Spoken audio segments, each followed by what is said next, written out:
Rugby should be unforgettable. Unforgettable moments. Unforgettable tries. Unfortunately for some, they will forget.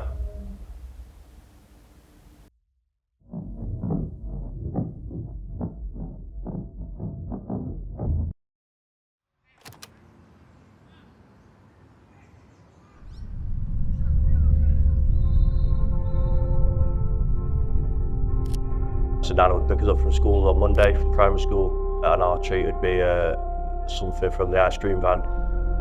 So she'd look after us every Monday. And then as we got to high school, we got the bus, so Nana wasn't needed as much, but she'd still come every Monday for dinner. But that's sort of when we started to forget things a little bit. So I was about 11, 12, as we'd be around the dinner table saying, I told her that last week, or we've been through this, or you do know who that person is.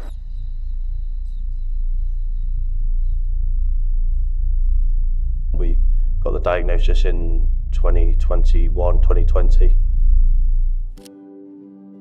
In 2022, she went up to Edinburgh with my mum to watch me play against France. She's been to plenty of games in the past. And she obviously still remembers we play rugby, but probably just not where we play.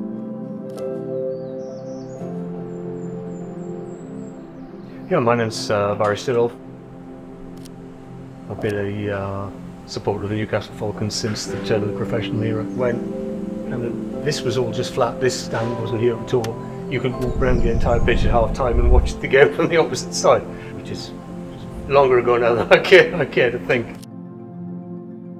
So my father was a supporter as well.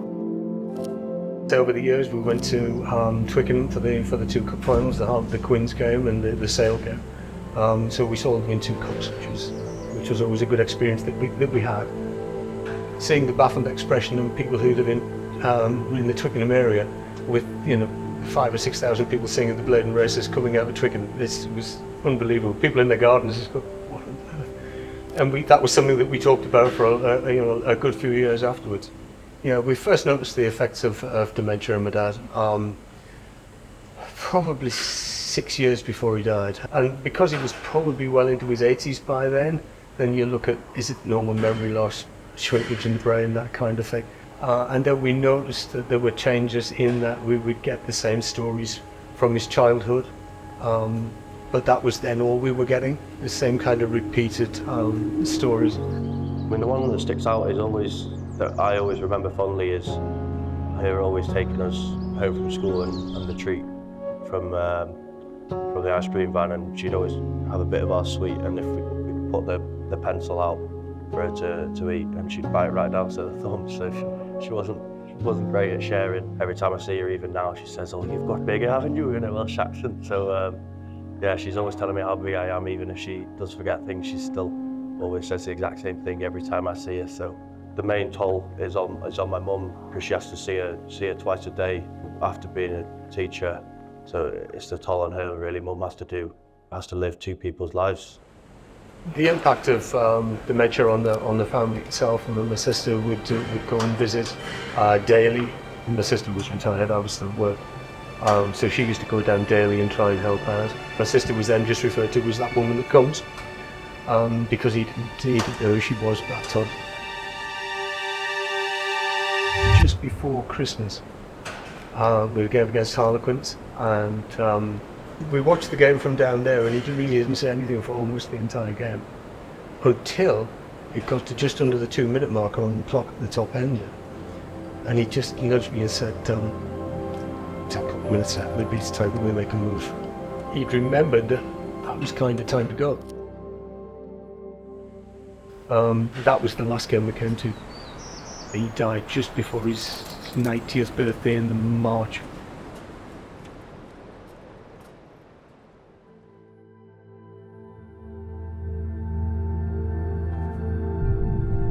Nowadays, if I go and see her and sit in the flat with her, I'll be having a cup of tea and we'll probably have the same conversation 5 times. So it will start with, how's college? I've not been at college for 5 years, so I said, I've just graduated uni, and then ask how uni is, and then 5 minutes later it'll be the same conversation. So we chat as a family of what can she remember, and we think she can remember feelings.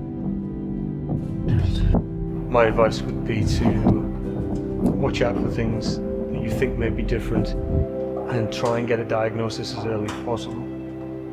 My nana's an inspiration because it makes you realise how lucky you are that despite everything going on, but it makes you grateful for what you have and the ability to have probably the best job in the world.